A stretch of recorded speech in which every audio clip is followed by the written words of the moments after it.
Renu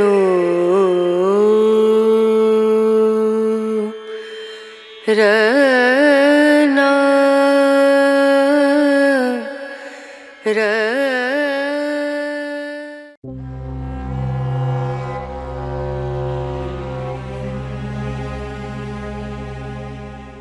On this occasion I will convey the history of Theodoric the Great. Theodoric the Great, 454 to 526 CE, reigned 493 to 526 CE, also known as Flavius Theodoricus, was the king of the Ostrogoths who, at the encouragement and direction of the Roman Emperor Zeno, invaded Italy, deposed King Odoacer, and ruled over a kingdom of Romans and Goths from 493 to 526 CE. He was originally named Dietrich, or Diederik, and passed into German legends under the name Dietrich von Bern, the hero of many tales in Middle High German literature, although this identification has been challenged by a number of scholars. He was an Arian Christian, and his tolerance for Trinitarian Christianity in spite of the tension between the two groups, as well as his careful policies regarding the rights of his subjects, made him an effective ruler until his later years. Increasingly surrounded by enemies, he began to suffer from acute paranoia and engaged in persecutions of high-ranking Trinitarians at his court, such as the philosopher Boethius and Boethius' father-in-law Symmachus. His mausoleum at Ravenna still stands in the present day, and he is remembered as a sympathetic, wise, and just rule reign. Theodoric was born 454 CE, the son of King Theudemir of the Ostrogoths and one of his concubines. He was baptized as Dietrich but, at the age of 8, was sent to Constantinople, seat of the Eastern Roman Empire, as a hostage to guarantee his father's compliance with a treaty between the Romans and the Goths, and his name was Romanized to Theodoric. He remained at court, becoming educated in Greco-Roman values, for 10 years under the protection of the Emperor Leo I, reigned 457 to 474 CE, and then the Emperor Zeno, reigned 474 to 475 CE, 476 to 491 CE. He never learned to read or write but adopted Roman cultural norms and was later described by the scribe Sidonius Apollinaris as highly refined in both his private and public life. According to Jordanes, 6th century CE, he was of the Amal family who had ruled over the Goths since ancient times and were of royal blood, though this claim, like much of Jordanes' work, has been challenged. He was an avid hunter and an excellent shot with the bow. Further, he seems to have shown an early talent for commanding men. He was made master of soldiers under Zeno in 483 CE and, a year later, was elected consul and given the name Flavius Theodoricus. These rewards were given for his service to the empire in keeping at bay another Ostrogothic leader named Theodoric Strabo, the Squinter, who harassed the empire when he was not fighting for its cause. Both Theodoric the Amal and Theodoric Strabo were considered kings of their respective factions of Goths and vied with each other for the greater favor of the empire while, alternately, turning and ravaging the empire's lands when they felt they were not being accorded enough respect or employment in arms. Following the death of Rasidic and the consolidation of the Gothic forces under his lead, Theodoric was sent by Zeno against his rival general Illus, who had raised a revolt among the Isaurians in Asia Minor. Once he had defeated Illus and put down the revolt, Theodoric marched his army back toward Constantinople. Having defeated both his Gothic rivals and the Isaurians, he was now the most powerful military leader in the region and decided to take from Zeno what he felt he deserved but had not been offered, an allotment of land for his people and official recognition as their king.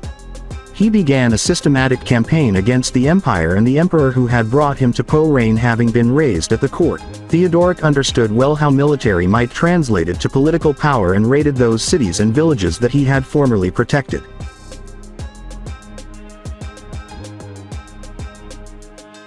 Odoacer, reigned 476 to 493 CE, had been king of Italy, with Zeno's permission, since 476 CE but had increasingly been causing problems for Zeno. Odoacer had backed Illus' revolt, had annexed the region of Dalmatia with impunity, and was acting more like an independent monarch of a country than the ruler of a Roman province.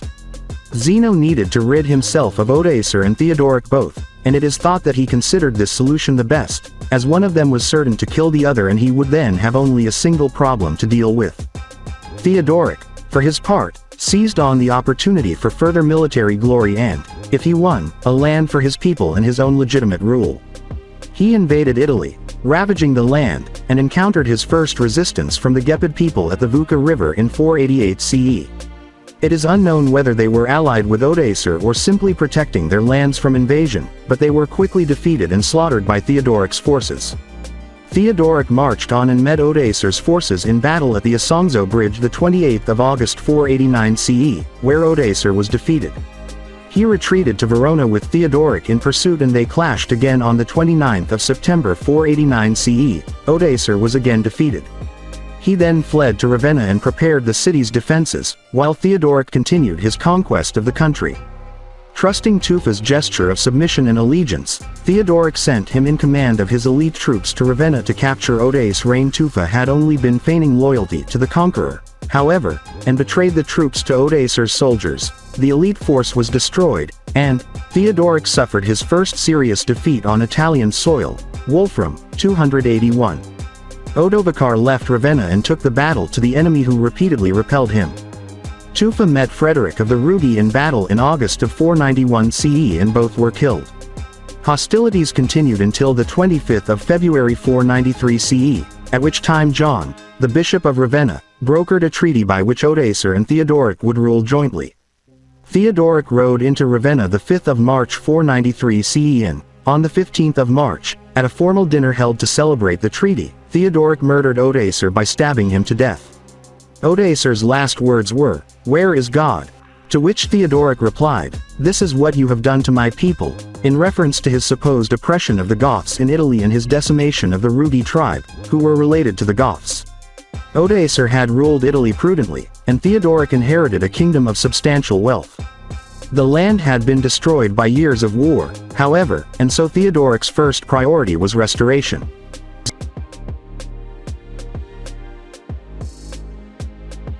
Theodoric set about consolidating his rule while repairing the country, which had been devastated between 488 to 493 CE.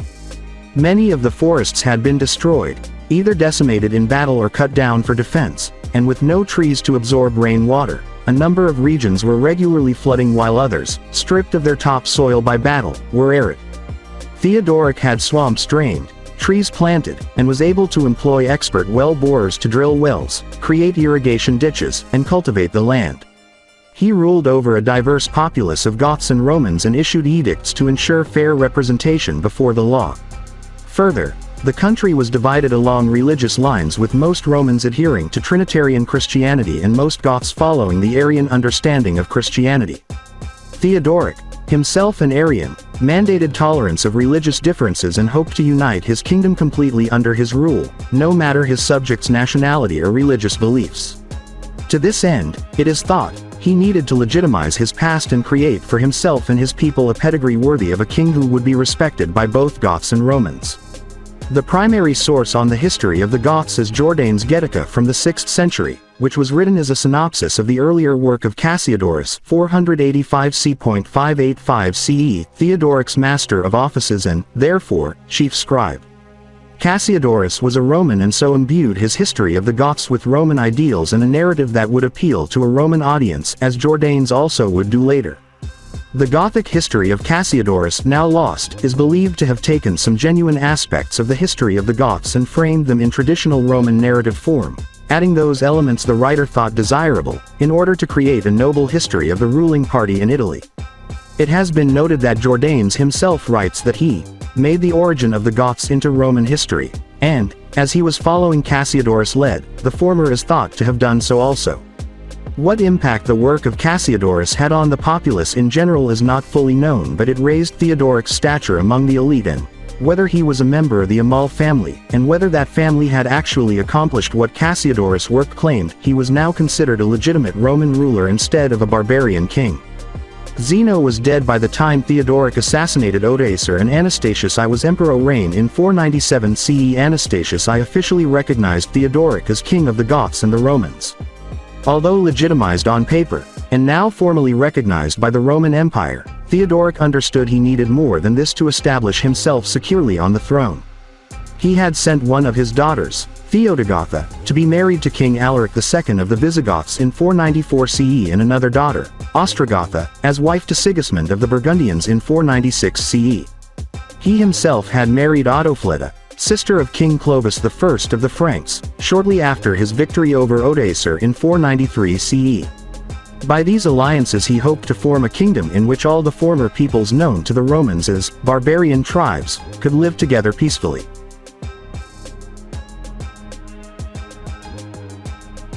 His court included men of all nationalities and, like Odoacer before him, he worked diligently to keep peace among his subjects by not favoring his own people above others.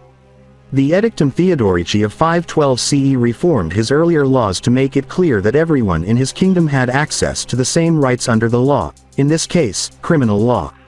Although he could not read or write, he was a great patron of education and enjoyed philosophical discussions.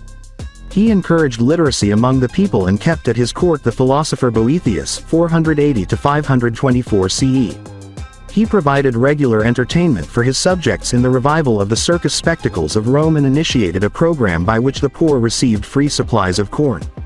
His policies regarding religious tolerance also encouraged peace among his subjects and provided the understanding that every religious belief was of equal value, while his diplomatic skills ensured peace with his neighboring kingdoms. Even with all of these successes, he still suffered challenges and setbacks. In 507 CE Clovis I defeated Theodoric's ally, Alaric II, and killed him, and the Franks then refused to intervene when the Burgundians, who should also have been allies, began incursions against Italy on the coast. Theodoric sent his forces against the Burgundians and secured his kingdom, while also enlarging his territories, by 513 CE. He continually juggled his supposed allies in attempts to keep the peace while also recognizing the importance of satisfying Rome in the east. Among his other concerns was his inability to produce a male heir to succeed him, which he knew he would need in order for his dynasty to be recognized by the Roman authorities.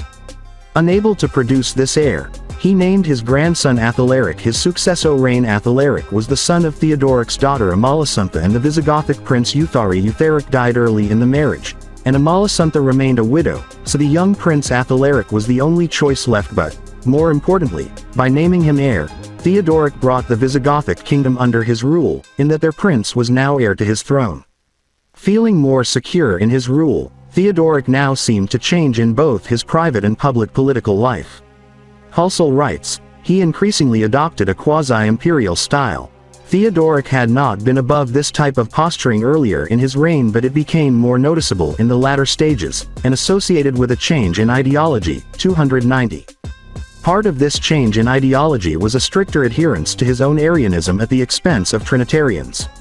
The Emperor Anastasius I had died in 518 CE and was succeeded first by Justin I, reign 518 to 527 CE, and then by his young nephew Justinian I, reign 527 to 565 CE.